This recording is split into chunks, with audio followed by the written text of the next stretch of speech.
What's up? This is David Lee Kim, co-founder of Omniscient Digital, and you're listening to The Long Game. In this episode, we hear from Blake Burch. Blake is the co-founder and CEO of Shipyard, a modern data orchestration platform helping data teams launch, monitor, and share data workflows.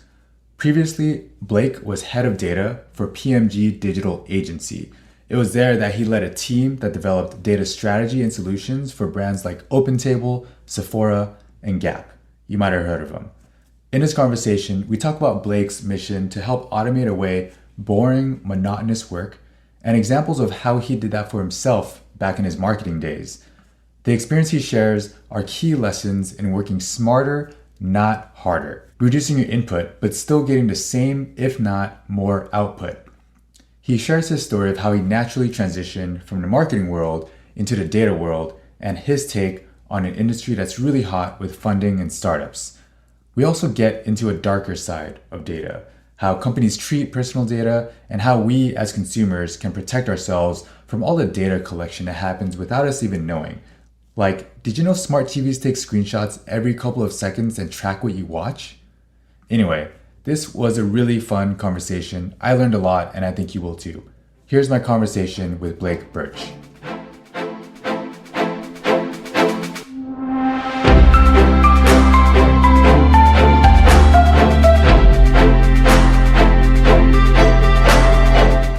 All right, Blake, it is so great to have you on The Long Game. Thanks so much for joining us. Good to be here. Thanks for having me. Sweet. So let's just jump straight into it.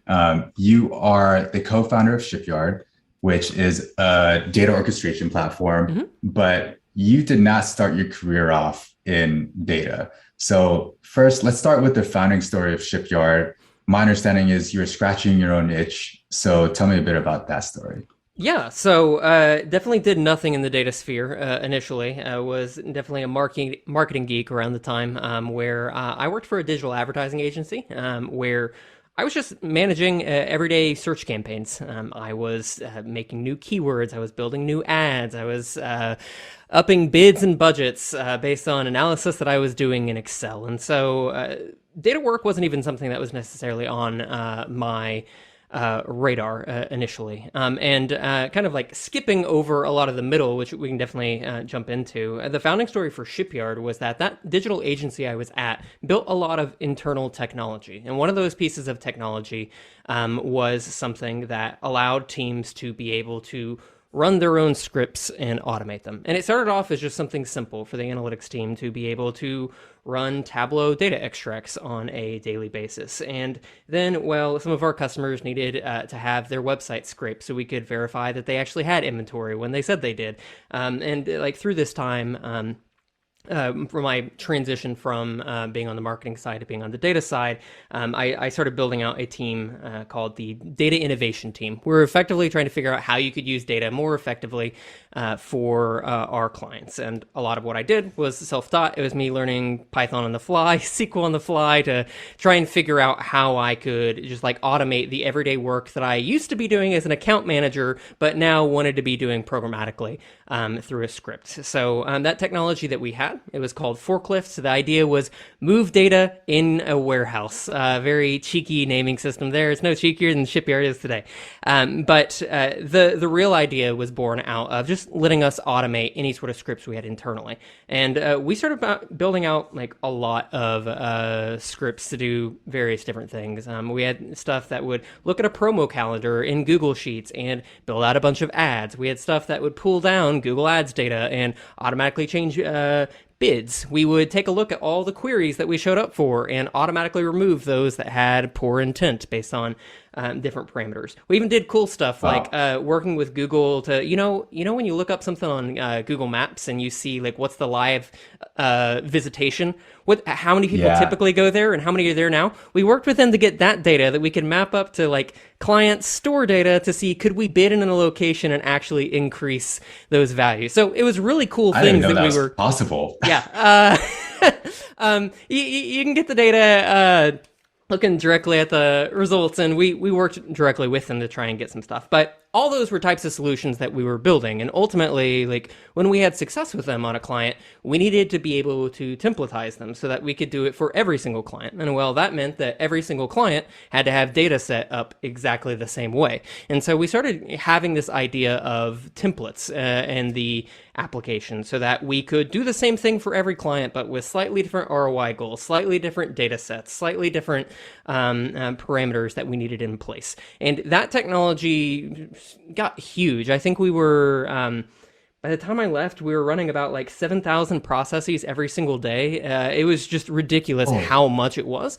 And a large part of the business at the advertising agency was fully automated by ingesting this data and running these processes. So we kind of saw from what we were doing and working across a large swath of clients that a lot of people had trouble being able to action on their data, being able to get something into production, being able to take a templated solution and have a non-technical person set it up rather than it always living on the data person's side. So through that, I kind of worked with the CEO there at the agency and said, hey, I think there's a big opportunity in the data ecosystem. We're seeing all these new technologies come up and about. I really feel like what we have here can help a lot of data teams be able to solve the issues that they're dealing with internally. And so we worked through that for like maybe 9 months, 12 months, and around June of, I think it was 2020, no, it was 2019, is when I started diverting my time to focus on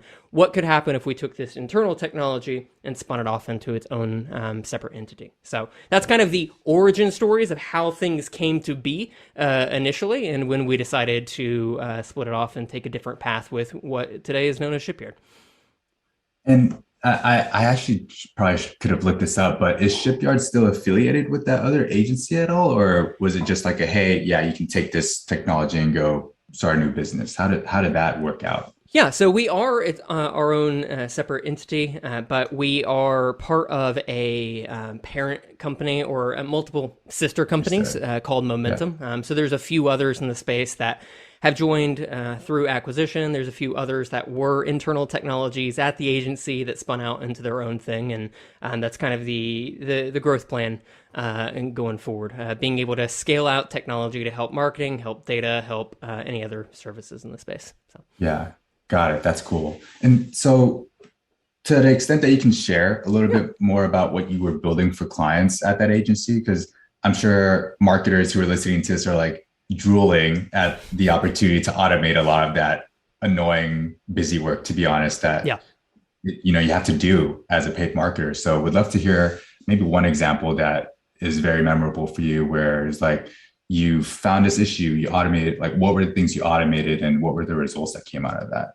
Yeah, I think I'll obscure some of the details just in case, but you can get the general gist. I think one of the more impactful solutions that we ended up building for a client, my foray into data was actually through feed management.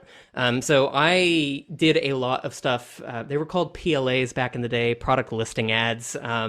Effectively, you take all of a customer's SKUs and products that they have, you feed it all to Google, and whenever you search a product, it shows a little rectangle with the image of the product, the pricing, the name, and all that good stuff. That was my initial view into what data was. And so we started building out a project when I knew that Google was automatically looking at these feeds and saying, okay, when someone searches X, we need to show this product. But that was just for one type of ad.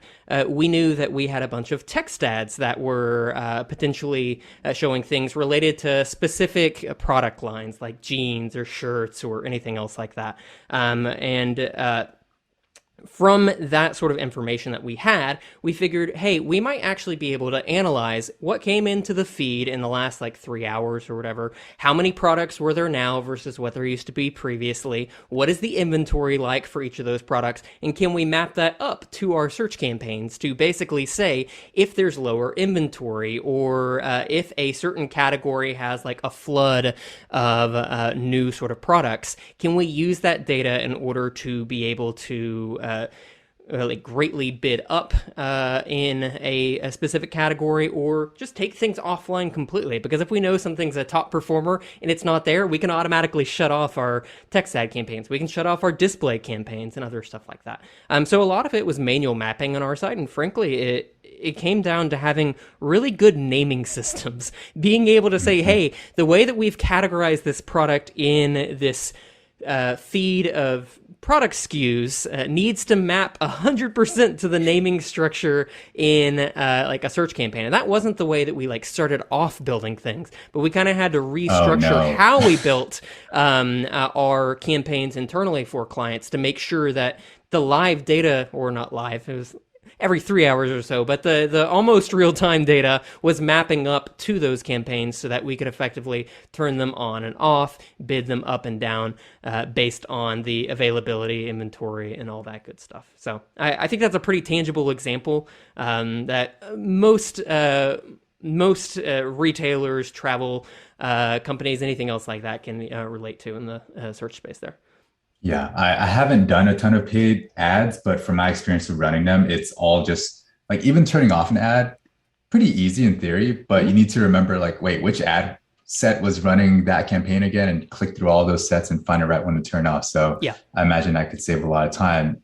I'm going to tee you up here because I think we naturally go into how does Shipyard help someone do all these things, not just for marketing, but more along the lines of getting data to where it needs to be and doing more of these automated processes. Yeah. So on Shipyard, a big problem that we were trying to solve for is there's a lot of monotonous development work that goes into building some of these solutions.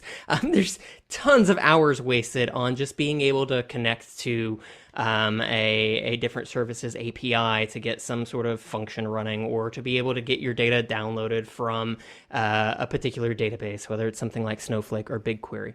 Out of the gate, we build out a lot of low-code blueprints, which are doing very specific actions against a vendor. So for example, if you want to work with Snowflake, we have blueprints to be able to download the data using a SQL query as a CSV. You can also upload a CSV to a table with it. You can execute a query directly against the database as well to do any sort of like data management type queries. So that's one example. For another service, something like Google Sheets, you can upload a CSV to the sheet. You can download a sheet as the CSV. You can clear the entire sheet to try and keep things up to date in different services.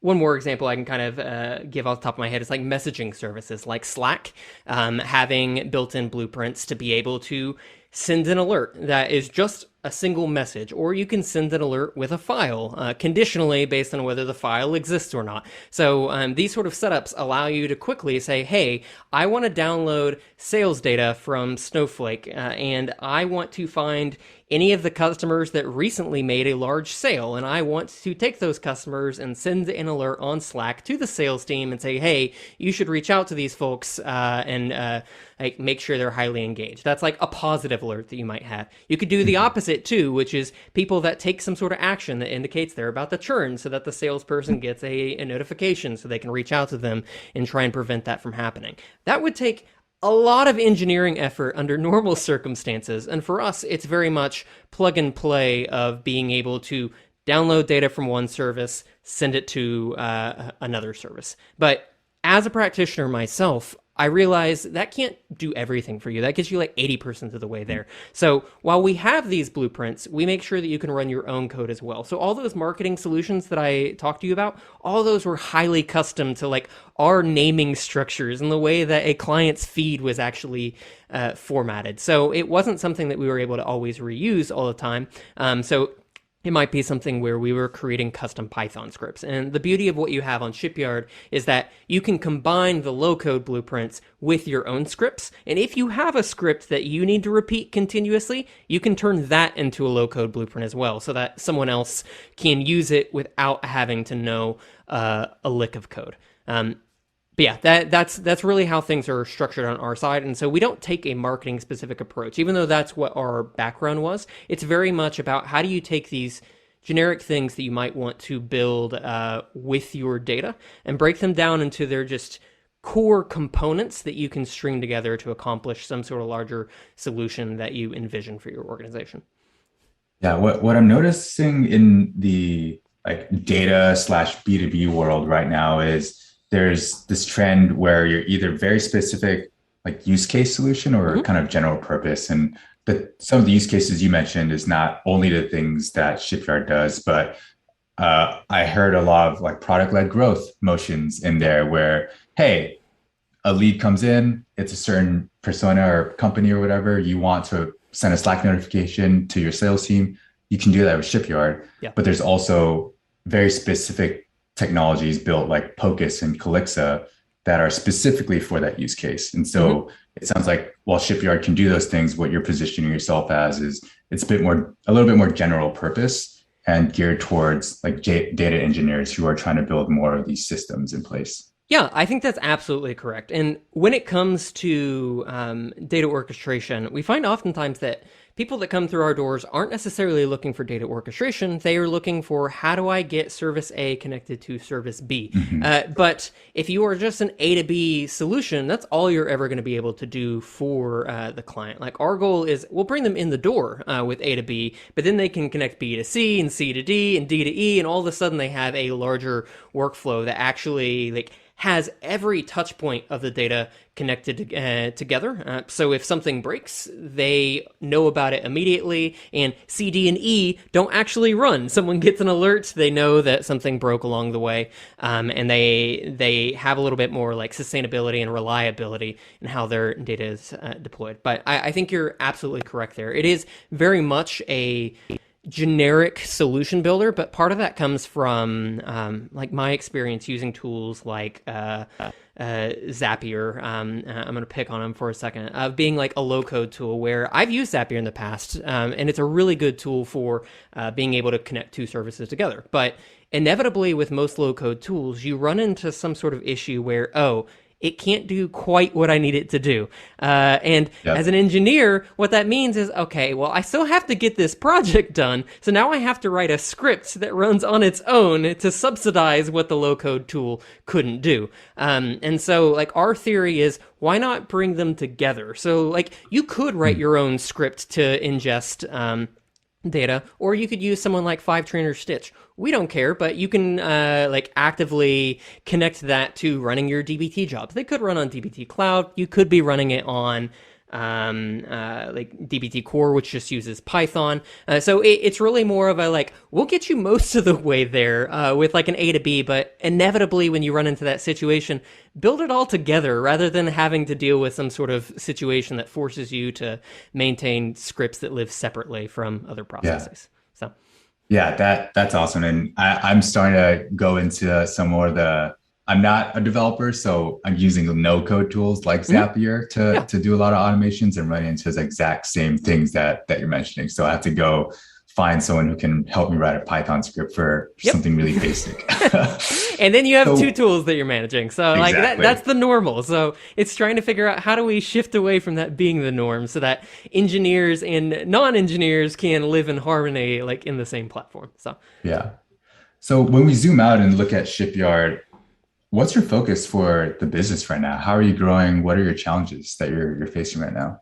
yeah, there's two really big focuses that I have at the moment. The first one for us is expanding our integrations and partnerships. My goal is to make sure that all of these different data tools that are popping up in the landscape are data tools that we're able to actively have blueprints for, so that no matter what tools people are using in their stack, they're able to connect them together to other established or even new players in this space. So that looks like really right now we have a lot for like data storage, for data warehouses, for messaging services, but it's us expanding out to support things like data catalogs and data observability tools and visualization tools and other things kind of in that space. So that's a real big focus probably over the next year or so, trying to make sure that we continue to expand those and make sure that all of them are running in exactly the same sort of mannerism and running sustainably and having improved logging so that we might be able to like analyze how they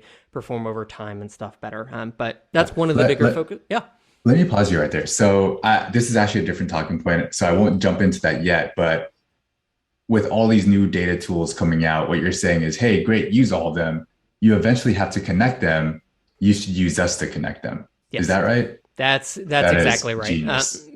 Because when you have all these tools and they aren't talking to each other, that's how you get into the issue where you have 10 tools running scheduled systems and you don't know what ran when, which potentially took longer that screwed up some other tool that delivered bad data that the business user found and told your team about a week later. And now they're mad because you didn't find it. Yeah, Yeah. that's what we're trying to solve for. You have all these tools, like link them all together so you know what broke when. You can deal with it immediately. You can like send proactive alerts so that people internally know, hey, we're aware this data broke and it affects these things. But yeah, that's kind of our play in this space. As there's more tools, let's connect them all together and make it super seamless to be able to see end to end how your A to B solutions are connected all together.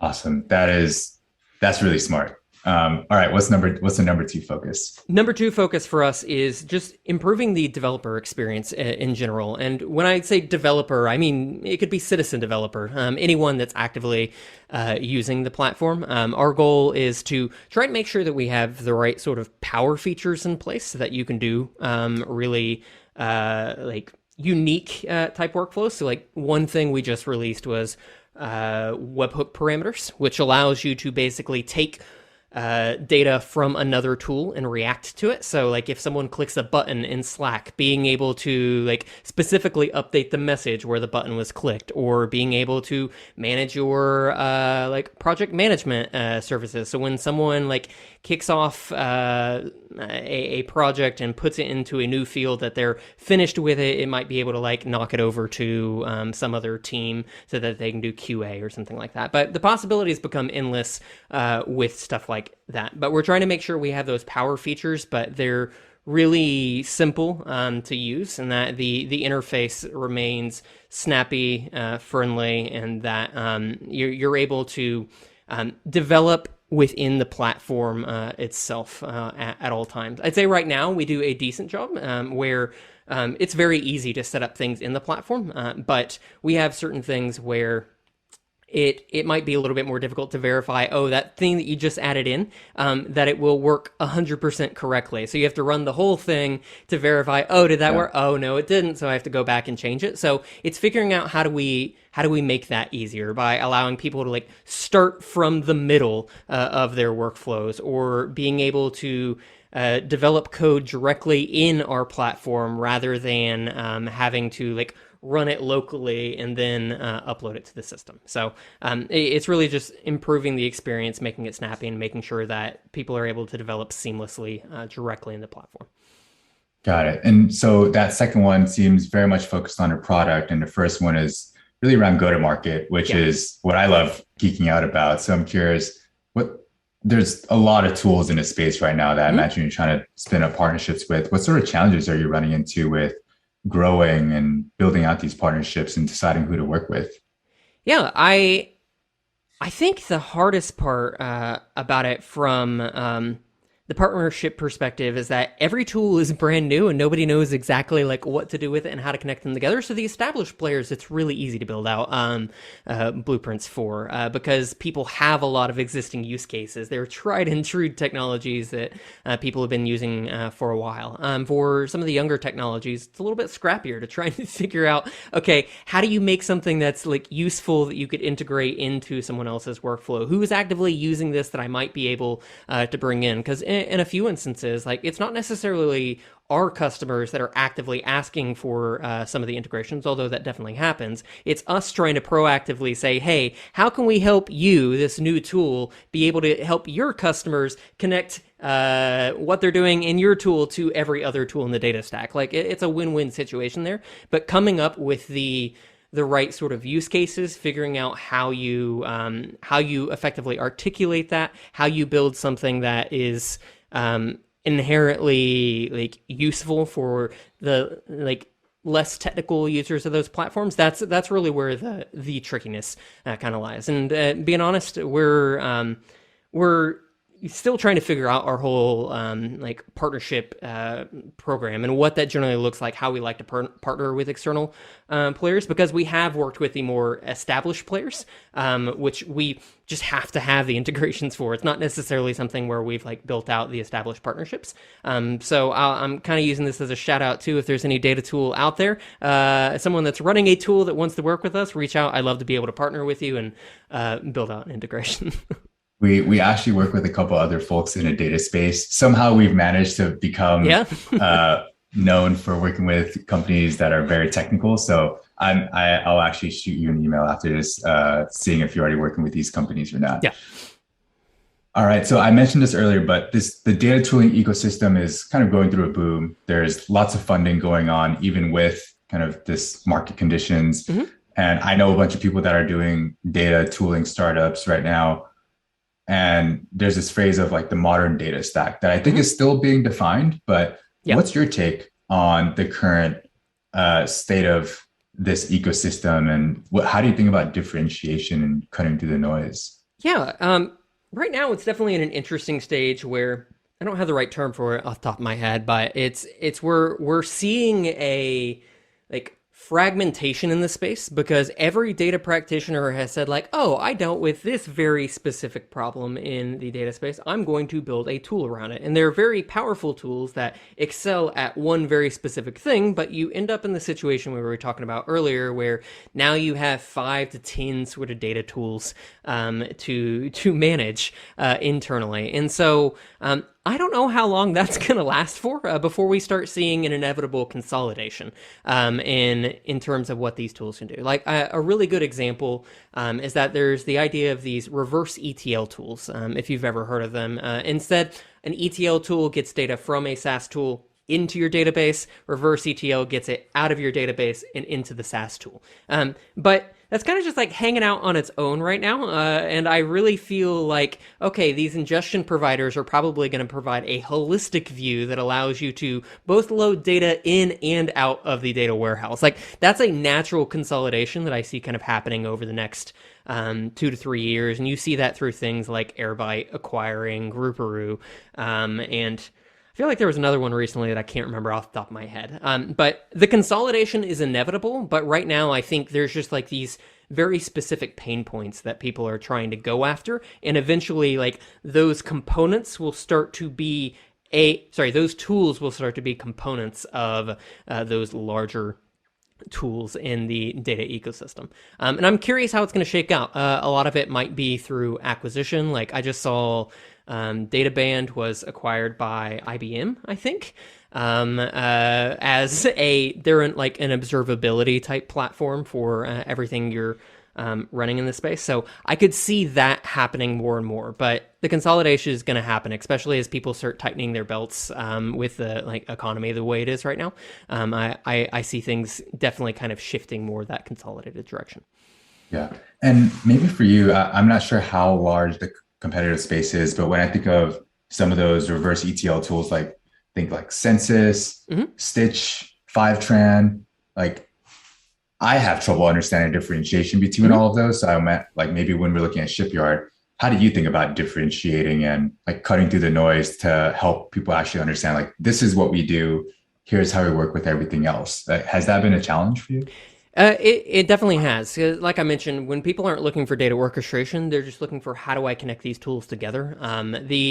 So the biggest selling point for us to try and make sense of it is that taking the tool out of it and thinking in terms of the concepts of what you're trying to accomplish with your data. So whenever you have data that you need to work with, you need to ingest the data, you need to transform the data, you need to build reports, you need to build dashboards, you might need to build machine learning models, you might need to automate some other sort of action, you might need to send data alerts. Like each of these different components are touch points of what your data has to go through to get to a final usable state, and talking about how that connects together, and at least within the like confines of our platform. Like regardless, you need data ingestion. So the question you have to ask yourself is, am I going to use an existing vendor like Fivetran or Stitch to grab that data from a SaaS tool, or am I going to build out a script that grabs the data from the API and manage that on my own? It doesn't matter whether I choose that tool or not. They might make it much easier for me, but that job has to get done regardless. And once that data is loaded in, I have to transform it. Do I want to write a bunch of manual SQL statements? Do I want to use Python and pandas to make the data clean? That's ultimately like a business decision, but that individual concept has to happen, and it can't happen until the data has been ingested. And so like even reverse ETL, the way I think of it is like it's data augmentation. You're taking data that lives in another service and adding additional fields to it. Well, you can't add the additional fields unless you've loaded them and you transformed it and so on and so forth. So I like to try and think of it in those individual concepts and lay them out. How does that connect as a workflow? Because I think it resonates a whole lot more than, oh, you connect this tool to that tool, then this tool to that tool. Like, sure, that's the tool you're using, but the general concept is going to stay the same regardless of what tool you choose and whether that tool is catering to 3 or 4 of those concepts for you. Yeah, Does that make sense? You're abstracting away with the specific tools, and just more generally, you need to move data around. You should know what's happening to that data at any given point in time. Right. And so those A to B solutions that I'm talking about, they all fit into those categories. Things like sending out the data alerts is just download data from a service, send a message to Slack. The ingestion stuff is just pull data from a service, dump it into a database. Like there's still A to B solutions within each of those categories. But yeah, speaking of it in those terms and trying to break down what those categories are, what they entail, and the work that needs to be done in each of them, I think makes it a little bit less confusing. But you'll even see, I don't have the appropriate term for it. Back in the marketing days, there was the Lumascape, which had like all the logos and the categorizations of everything. I've seen more and more of those coming out in the data space, but even those aren't like 100% accurate all the time. They don't quite categorize stuff correctly. And so like to your point, it is very confusing about what exactly does it do, because I think people try to shoehorn a single tool into just one of those categories rather than thinking through, okay, which of these categories does this tool help me accomplish? Yeah. So I'm zooming out from our conversation a little bit, and I think back to where we started the conversation, that you started in marketing. Yeah. Now you're running a data company. You've ran data teams. And all of this started because you decided, hey, I'm going to self-teach myself SQL, Python, and here you are now.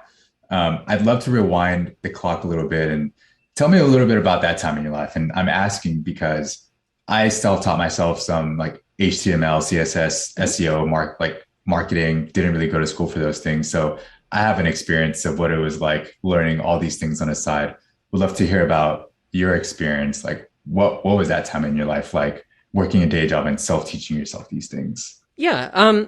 It was actually kind of a natural transition for me because it didn't feel like I was having a day job and then trying to learn some of the stuff on the side. A passion point for me, like even before I got into the marketing space, I kind of knew that I wanted to work at like a tech-ish company that dealt with tech. And like a big passion I have is just automation. How can I reduce the amount of monotonous workload that I have to have? So those things were always kind of in my mind from the beginning. And so my initial work in the marketing space was very Excel heavy. It was go to this tool, download the data from Excel, analyze it line by line, make the edits, format it into some sort of format that I could then upload to our management tool, and then call it a day and repeat the same thing the next day. And so I say it was data. I didn't even think of it as if it was data. It was just a spreadsheet of some things that I needed to analyze and do on a continuous basis. And at the time, we were building out our own internal data ingestion platform that ultimately put stuff on Redshift. And so I actually sat down with our head developer there. It was like, hey, how do I you're trying to store things from Google Ads in this service. How do I get it out?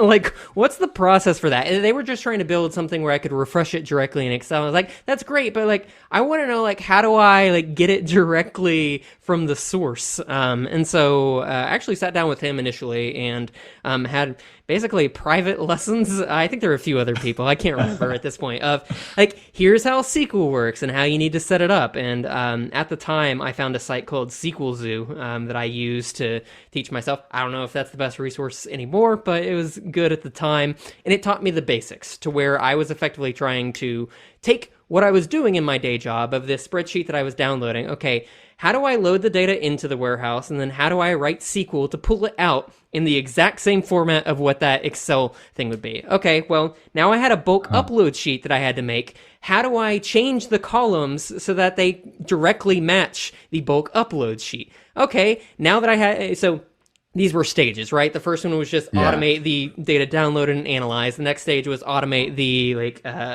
the bulk upload sheet. The next thing was like, okay, I'm tired of doing the bulk upload sheet. How do I just talk directly to the service so it never has to touch my hands at all? Like, I know the logic's right because it's exactly the same stuff that I'm doing manually.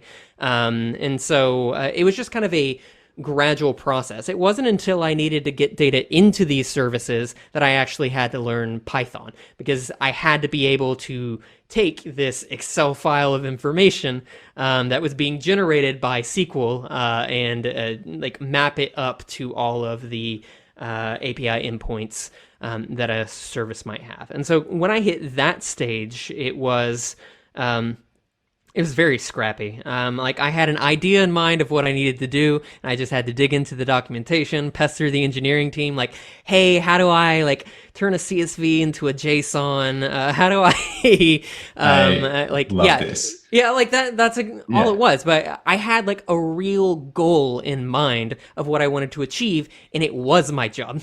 All I was doing was taking the thing that I normally did and figure out how to get it done with all these tools. And of course, I think around that time, I was using Learn Python the hard way, and there's another book of Automate the Boring Stuff with Python. I was using those as kind of like a guideline for how do I learn this Python stuff to get my my day job work, something that I'm not touching as often, so I can do more strategic things for clients.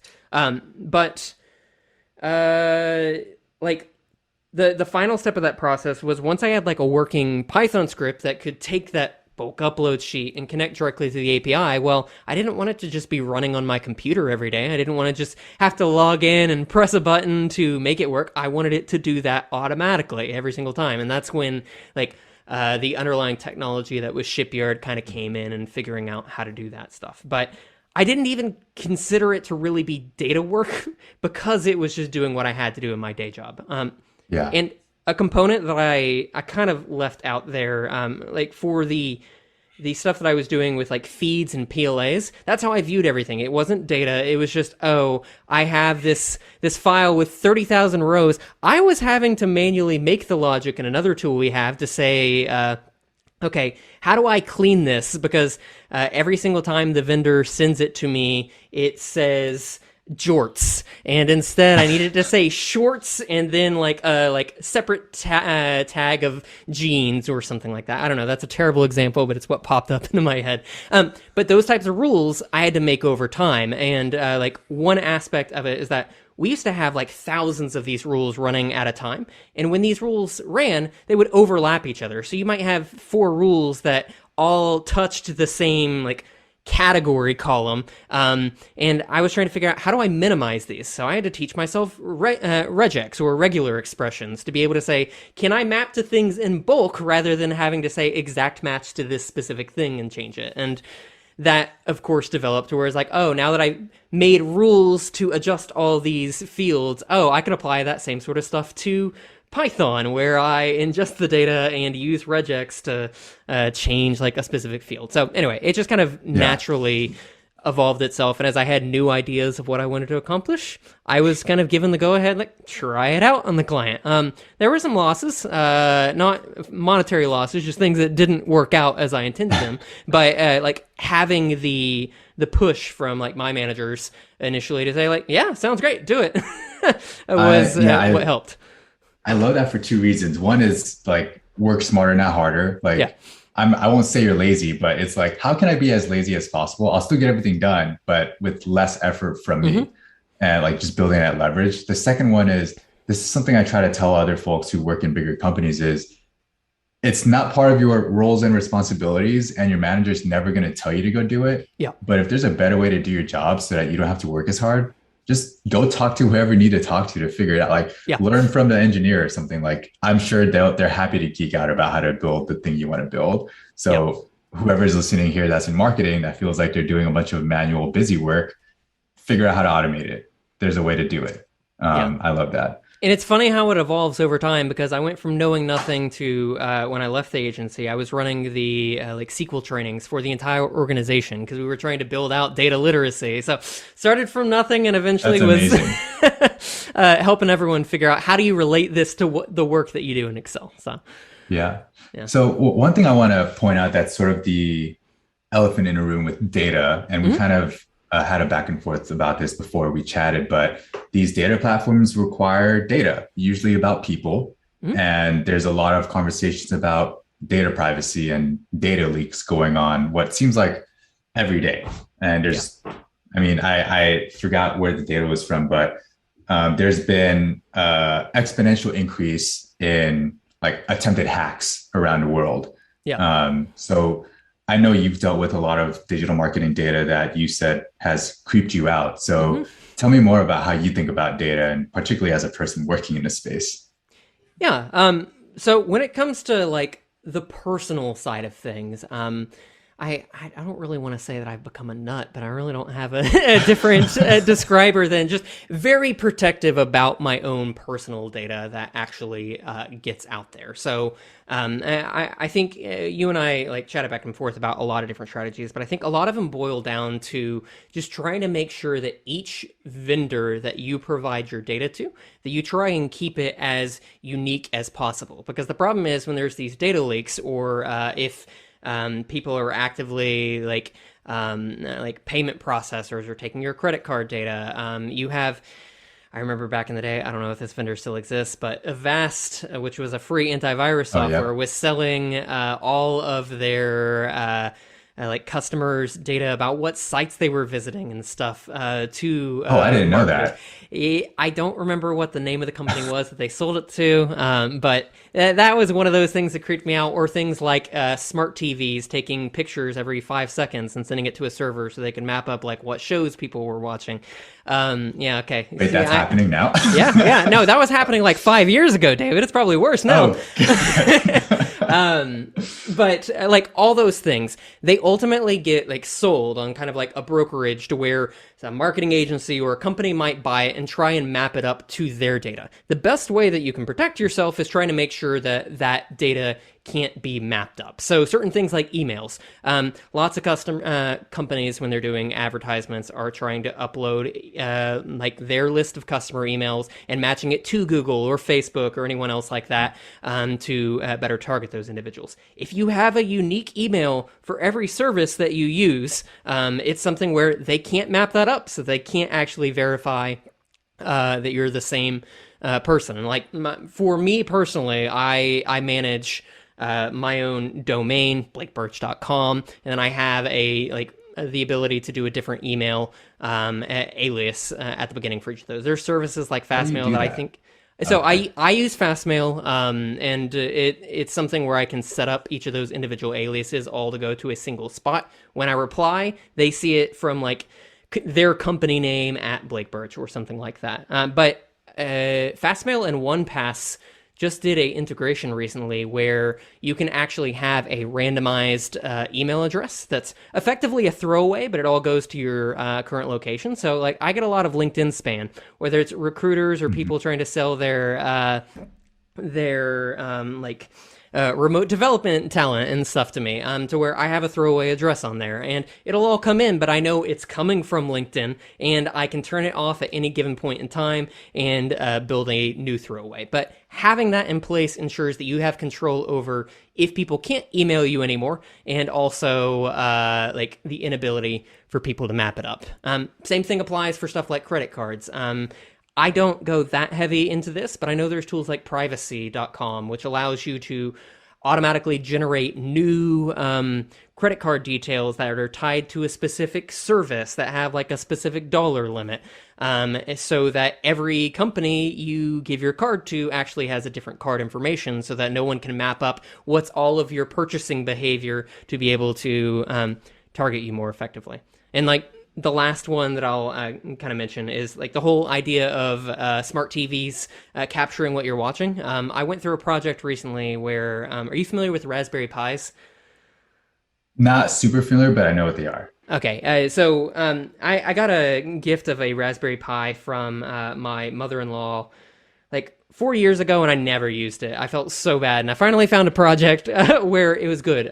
There was a service called Pi-hole that you can install on a Raspberry Pi, and you are able to hook it up directly to your router, so that all internet traffic in the home goes through the Pi-hole first. And the Pi-hole allows you to build out rules that says, hey, I want you to block outgoing traffic from these specific domains. So I didn't have to do any heavy lifting work. There's smarter people out there that have built out lists of, here's a way to block all the major advertising providers. Here's a way to block all of like the smart TV services. And so it is crazy to see that it gives you a dashboard of all your outbound traffic and how much of it is blocked across my wife and I. It's two people in a house. There's like 40,000 daily requests going out to the internet, and I block 85% of them, and I see no like change in like how I use the internet. Like all those are just like basically sending your data back to their server so they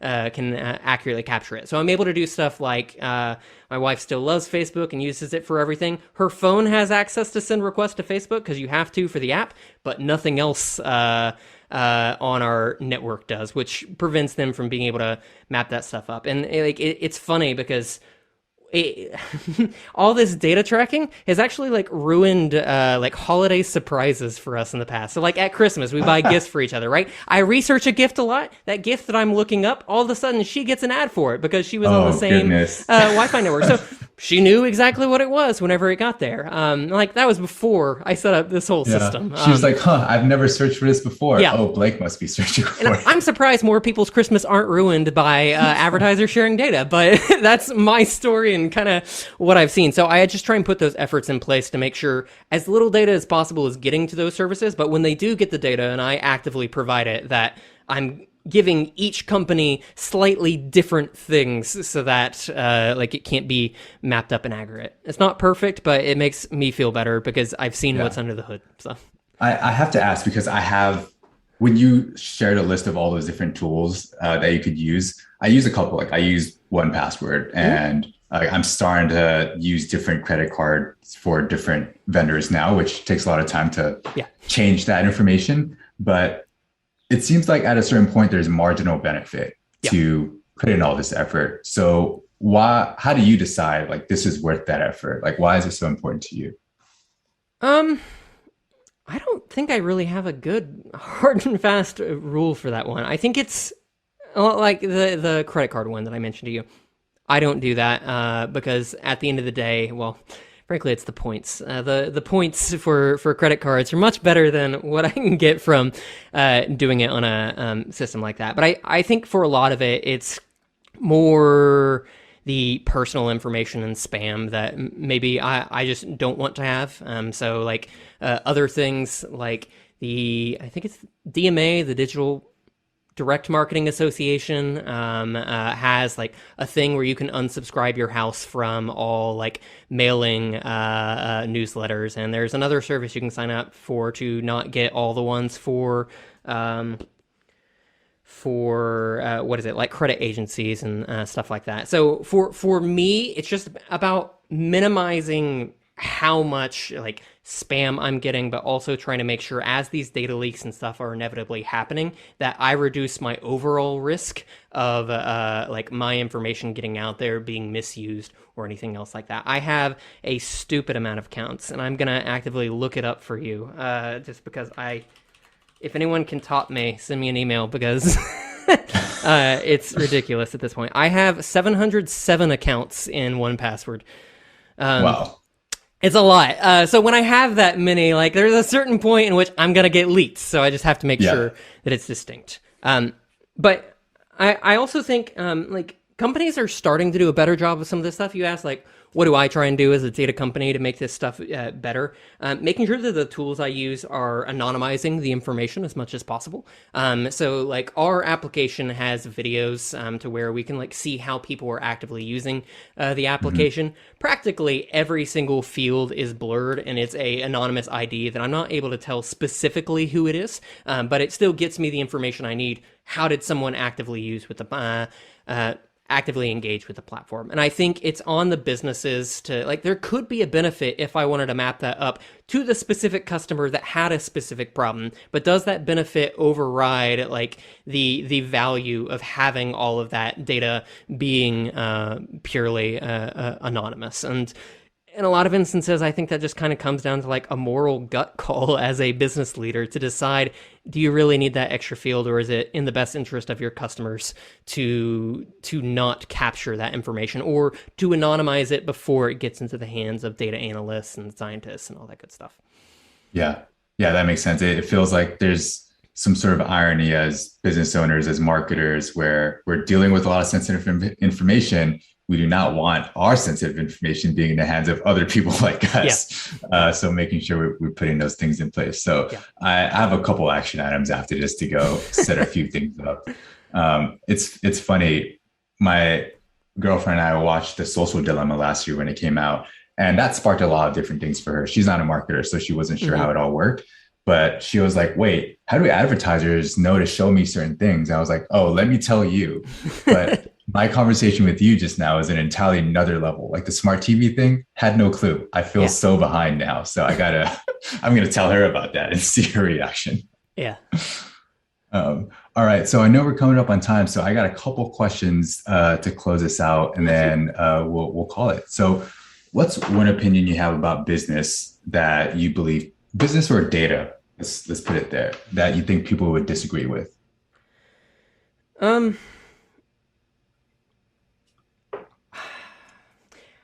I think in the data space right now, you're still gonna have some people that agree with this, but there's too much focus on getting like the infrastructure right and getting the right tooling and making sure that everything is clean, and not enough focus on what is the business problem that you're actively trying to solve. And focusing, so I don't need all my data to be set up and it for all to be in a clean state. I have like a specific team that needs a specific piece of data so they can do a specific action. That's what I should be focusing on. And I think a lot of people get lost in making the process right, rather than actually figuring out, how do I make this viable? How do I drive an ROI from this data? And how do I make sure that what I'm doing is actually worthwhile for the business? I think everyone's favorite thing to pick on is stuff like dashboards, where a lot of people like assume dashboards are the final frontier. Once you have that set up, you're good to go. But like my thought process and the way that I think about the data in the business is like, dashboards are terrible. Like dashboards are something that help inform you of like what's happening in the data so you can make a decision. But at the point that you want to make that decision, you should be able to like codify that decision into code and make sure that the decision is happening automatically to where you didn't need the dashboard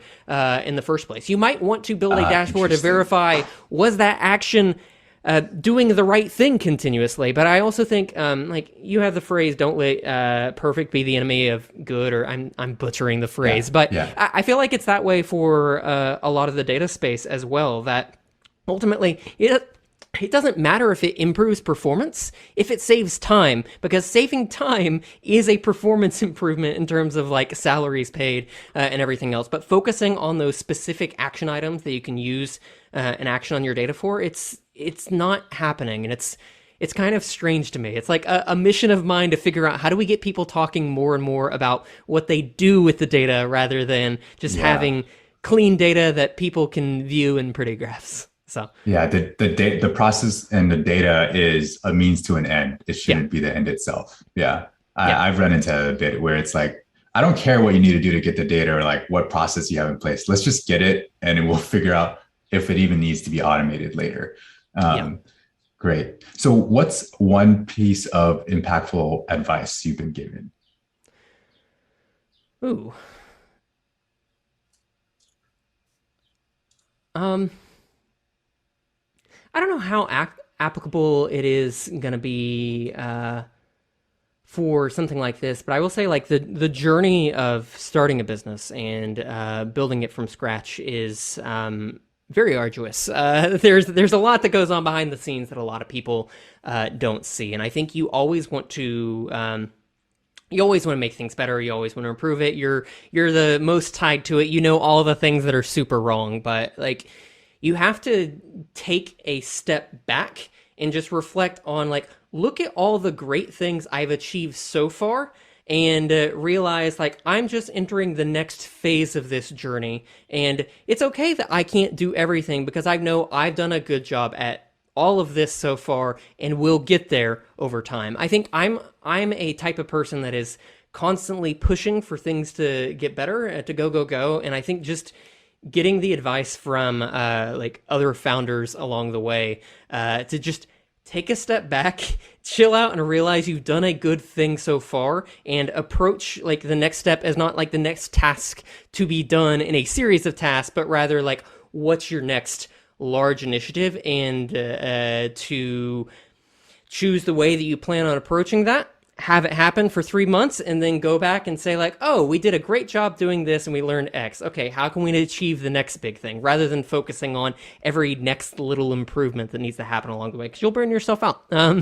You'll make it really hard for yourself to like be happy with the work you're doing. So for me, that's something that has been more impactful, just taking that step back and reflecting a little bit more on what I'm doing. So It's always reaffirming to hear other founders go through the same exact feelings I have.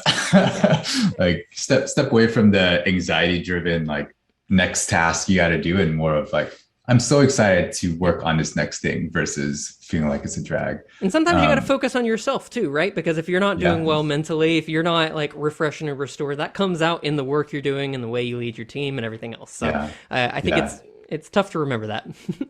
Yeah. So last question here, we'll wrap up, but where can people find you on the internet? Yeah, for me specifically, I'm on LinkedIn, Blake Burch. You can find me, or Twitter, it's Blake Burch _. For the company, you can find Shipyard at shipyardapp.com. And right now, we have a new data newsletter called All Hands on Data that we're actively kicking off. Just the best articles that our team finds every single week that we're looking to continue to share with people if you're interested in getting some of the best data articles in the space. I like the wordplay, Shipyard and All Hands on Data. That very well thought out. All right. Well, Blake, it was so great to have you join us. Really learned a lot from this conversation. Appreciate the time. Yeah, it was great getting to chat. Thanks for having me.